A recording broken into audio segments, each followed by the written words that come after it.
আসসালামু আলাইকুম। প্রতিশোধ প্রতিহিংসার রাজনীতি বাদ দিতে হবে। প্রতিশোধ প্রতিহিংসা দিয়ে কোনো দিন কোনো কিছু হতে পারে না। এখানে একটু আওয়ামী লীগ ও বিএনপির মধ্যে পার্থক্য আছে। বিএনপি প্রতিশোধ প্রতিহিংসার ঊর্ধ্বে রাজনীতি করে, সকলের জন্য কাজ করতে চায়। আজকে দেশের এই অবস্থার জন্য সম্পূর্ণ হাসিনা ও তার দলের মন্ত্রীরা দায়ী।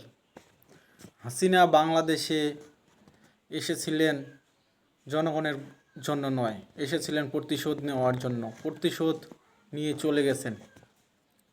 দেশের ক্ষমতায় যতদিন জোর করে বসে ছিলেন উন্নয়নের নাম করে, বেশিরভাগ উন্নয়ন টেকসই উন্নয়ন হয়নি। উন্নয়ন হয়েছে তার এমপি এবং মন্ত্রীদের পকেট।